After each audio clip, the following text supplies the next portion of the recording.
This is the Didlake Difference, the show all about creating and promoting opportunities for people with disabilities. Each episode will bring you expert insights and relatable topics that ignite meaningful conversations and inspire change within our communities.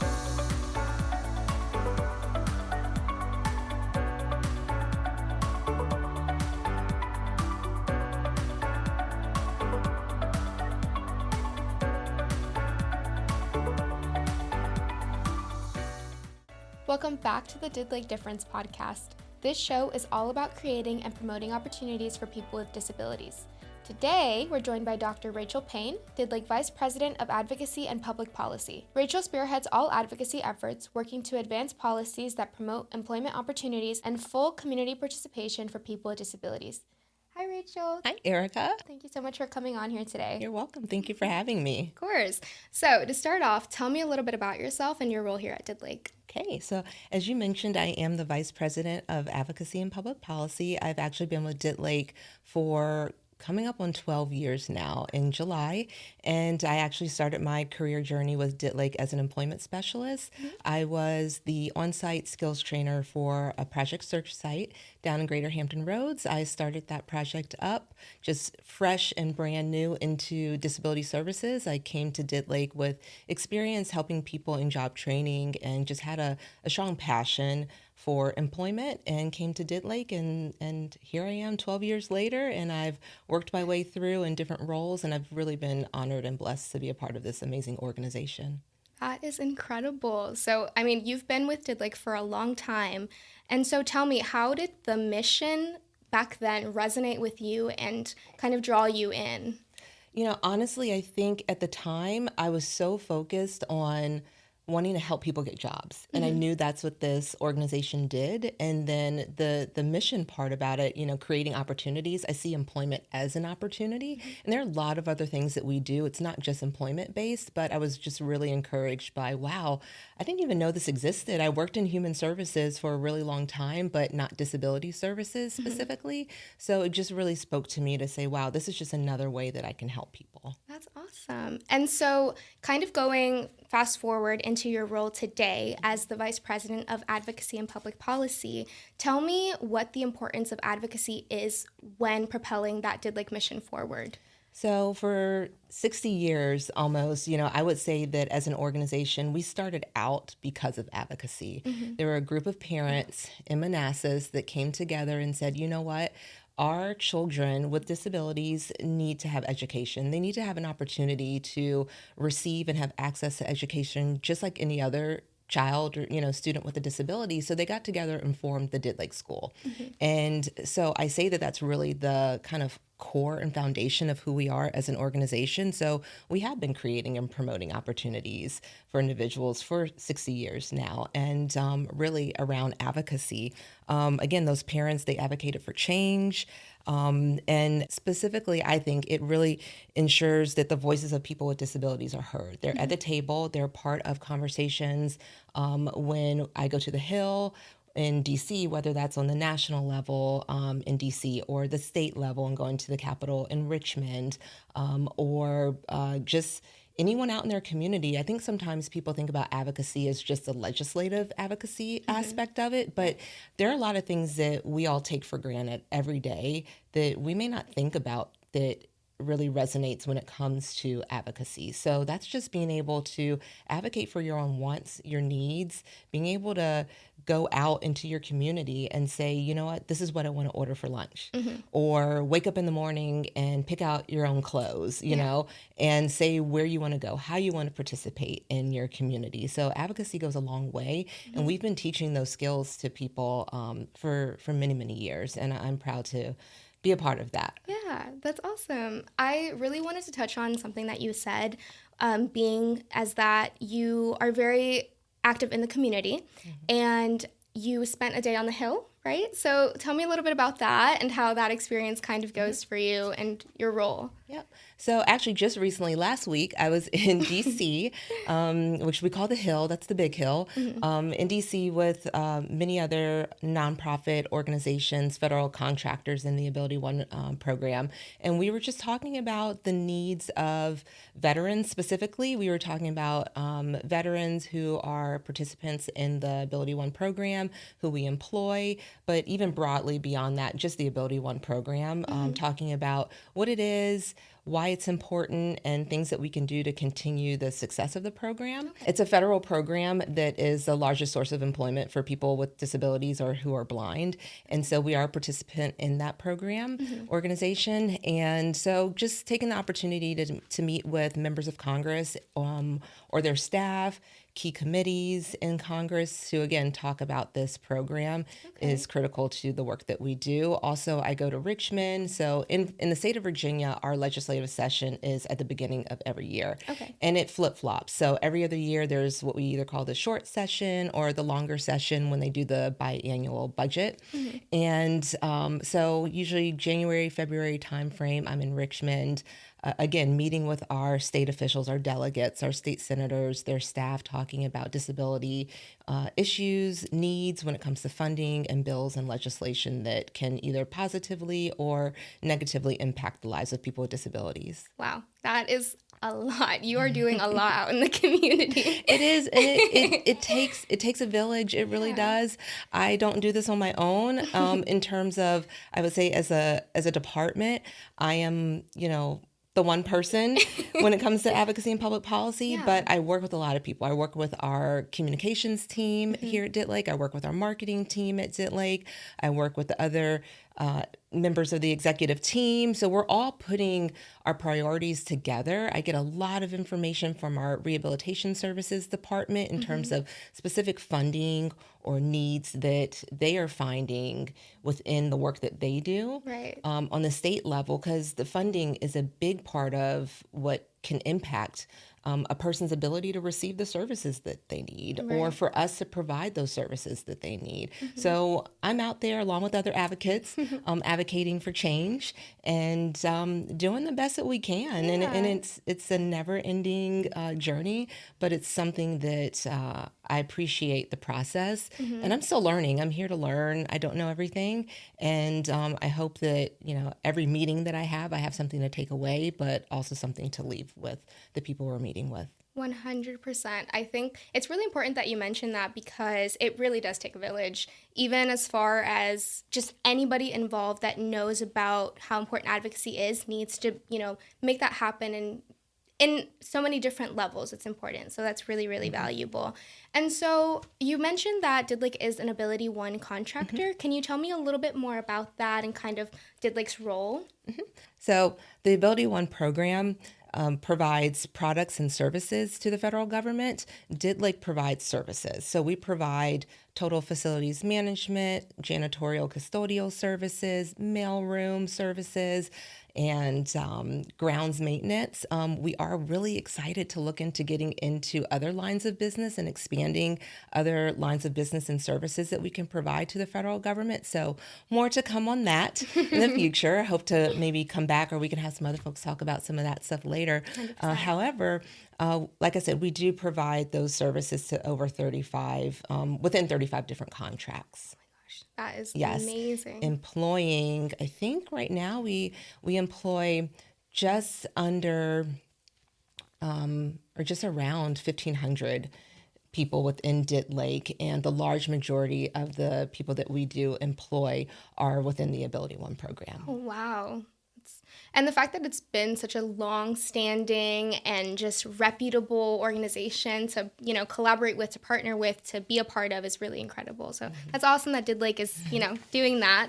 It is. And I mean, and the program, it started 75 years ago to, or maybe more, my math isn't good right now, but, 1938, it started out as a program to provide employment opportunities and training to individuals coming back from the war who were blind, who were significantly disabled by their injuries maybe in the war. So really is rooted in a mission to provide employment and training and growth to individuals. And that's really what we're about. Yeah. And many of the other federal contractors who participate in the program, we are all nonprofits.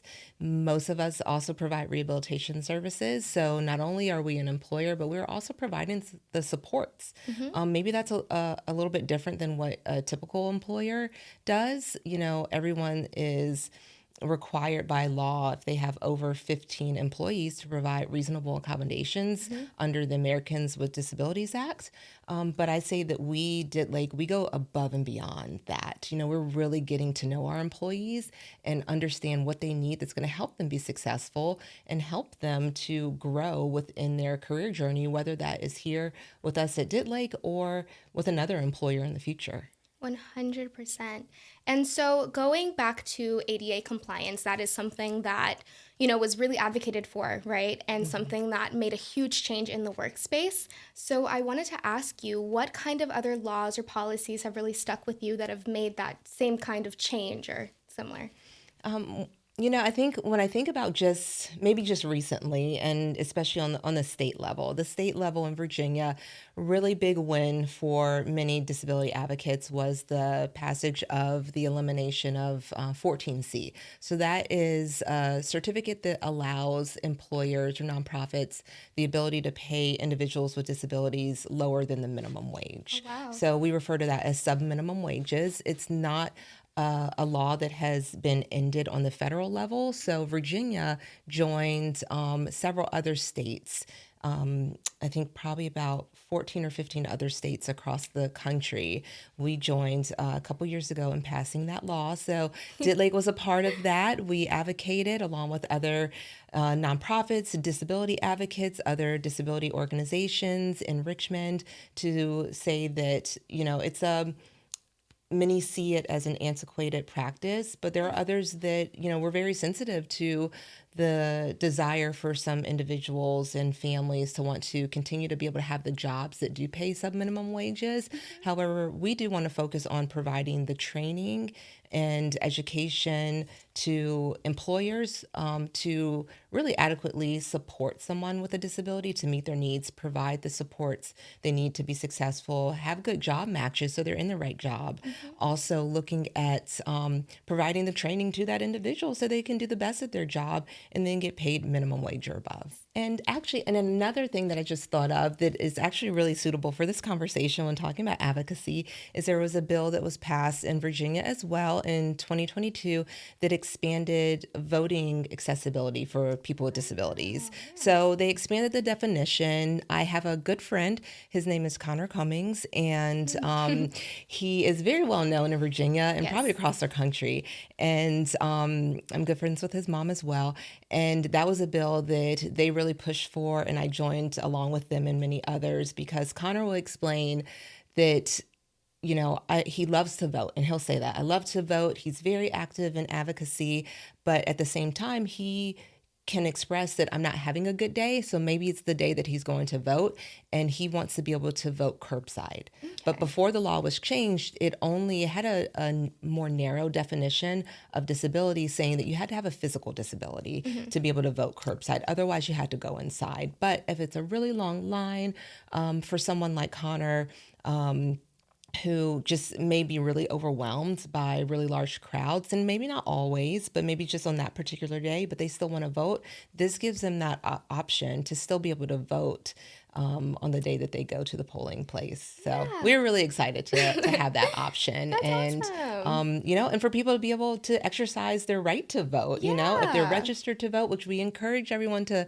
register to vote, to do that and exercise that right. And that's advocacy in and of itself. Yes. So wait, tell me a little bit more about Connor Cummings, because he's an advocate, right? But that's he is. Yeah. So tell me a little bit more about him. Okay. So I met Connor, oh man, Probably about a good 10 years ago. So when I left GHRA and came up here to Northern Virginia to work as a program manager in employment services, I was still working in the space of autism.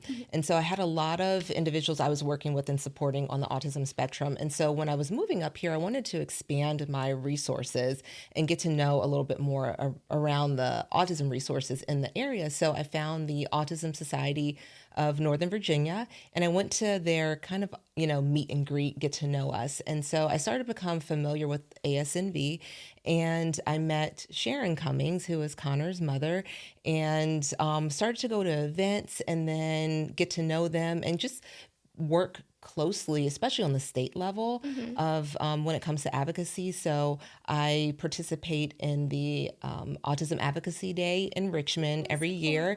And then Megan Stubbs, who you recently interviewed, our director of the Autism Center of Excellence, she will join me as well. And so we go out with advocates, and we're usually always on a team together with Connor. And, many people will either remember him or recognize him or notice him because he always wears Mickey ears. Yes.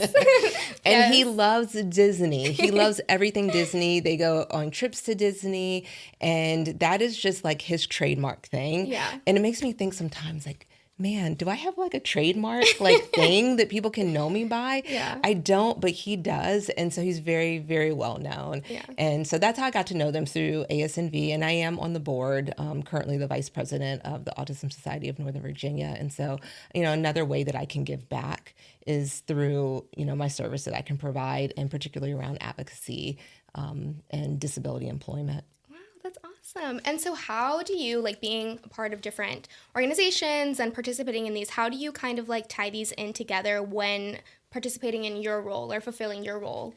Honestly, I didn't think about it too much of how this would all come together when I got into this role, but it's come together really nicely. So I've been involved, like I said, with Autism Society of Northern Virginia. So typically when someone serves on a board, they have some sort of expertise that they can bring to the table. So boards will typically like to have someone that has maybe a finance background or a legal background or whatnot. And so I've been able to bring that perspective of advocacy as well as disability services to the table. So I'm also part of the Virginia Career Works Northern Board. And so, it's about workforce development and employment. And so I see myself as someone, along with a few others, that have the opportunity to talk about employment needs and how individuals with disabilities can be incorporated into the workforce, and also how employers can tap into that talent pool. Right.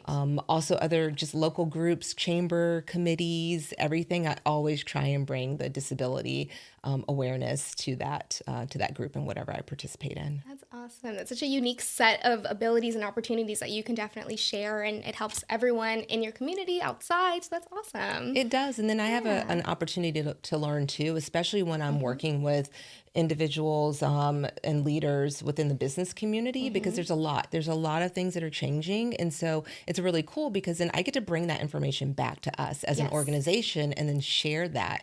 And so it really is about knowledge sharing, building social capital. So really building those relationships. And that's one of the biggest things that I've learned in this role, and working when it comes to advocacy is all about relationships. Yeah. Relationships are key. Right.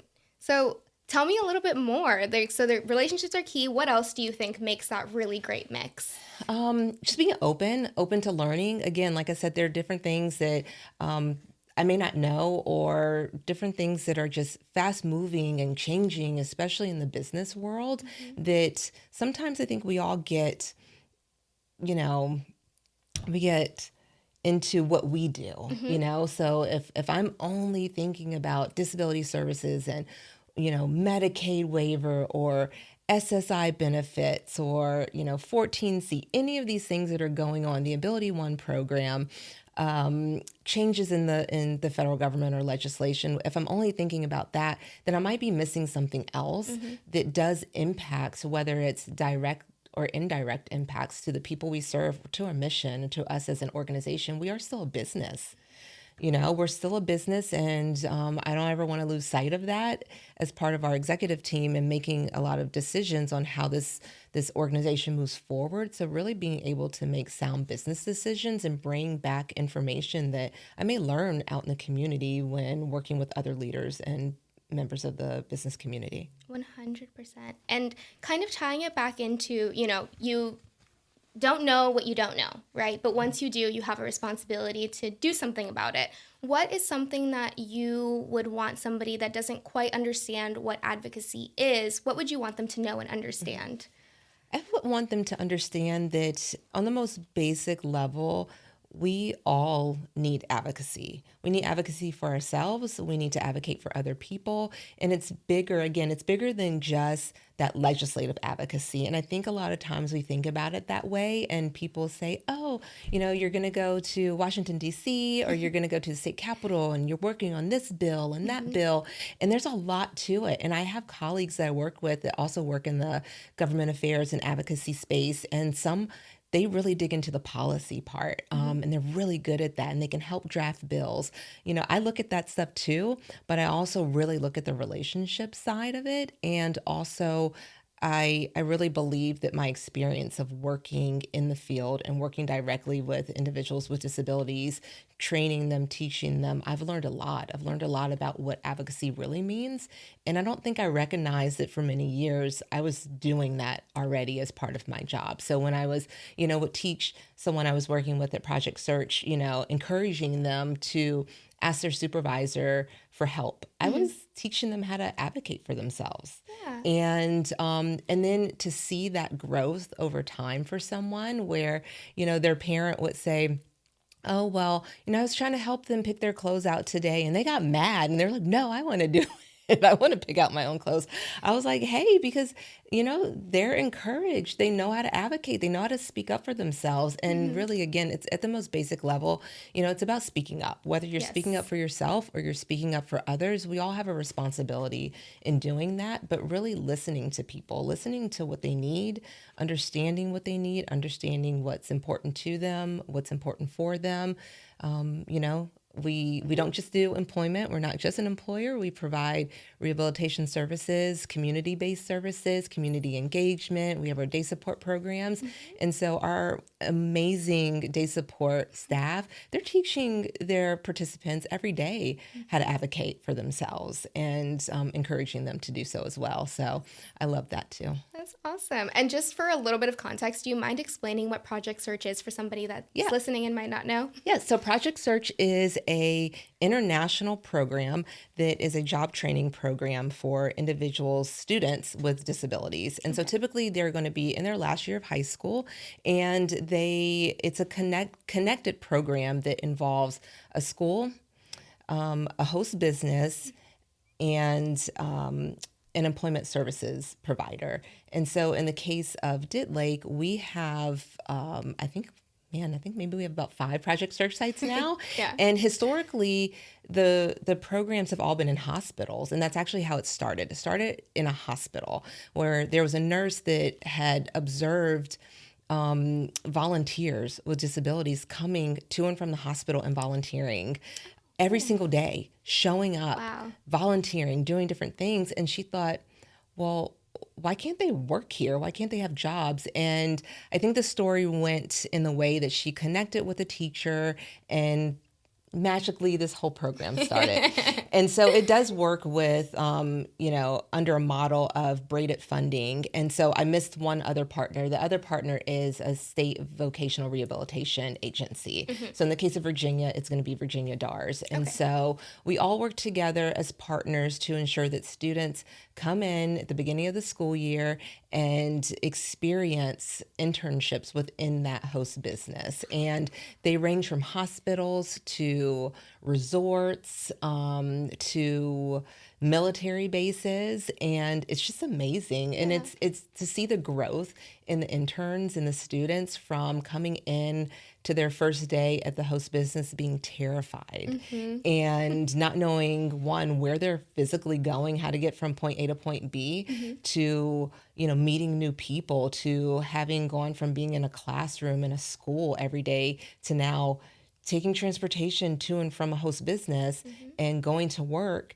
and being on your own, And so it's just absolutely amazing to see the growth and the potential. And it's just an amazing program that I have a great respect for. And it really set me, I think, on my course for myself when I got into disability services. I learned a lot through that program. Yeah, that's awesome. And I mean, to even be so deeply integrated, as you said, you started as an employment specialist working for Project Search. So that's just incredible that you were able to, hone in on that experience, and that really helped you on your journey with Didlake and to where you are now. So that's really incredible. Thank you. And so I really just would love for you to share, anything else that you think listeners might need to hear, maybe the first steps that they can take today to advocate, and anything else that you feel might be valuable for our listeners.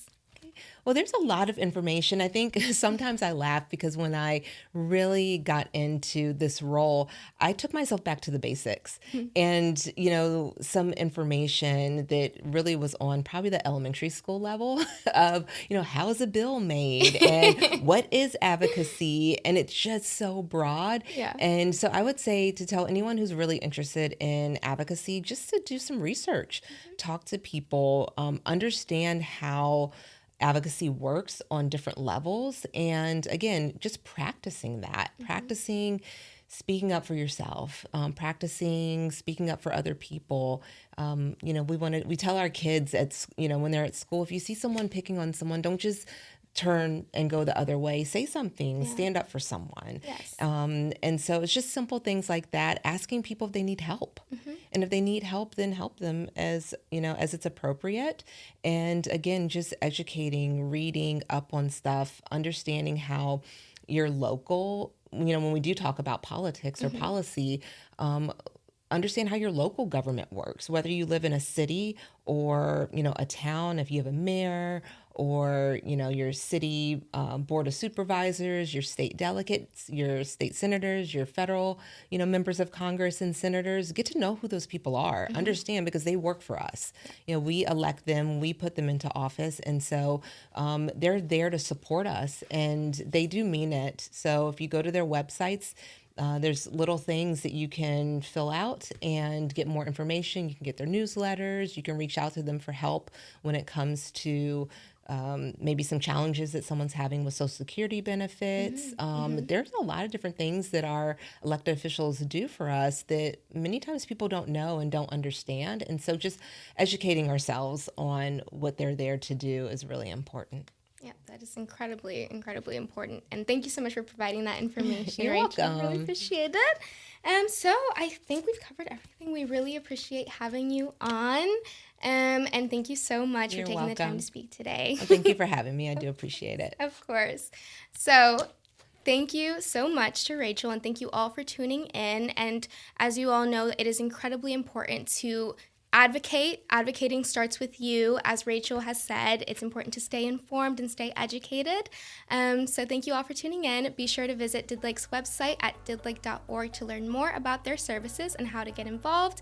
And be sure to subscribe and follow Didlake on Facebook, LinkedIn, and Instagram for more updates and inspiring stories. Thank you all for tuning in, and stay tuned for another exciting episode.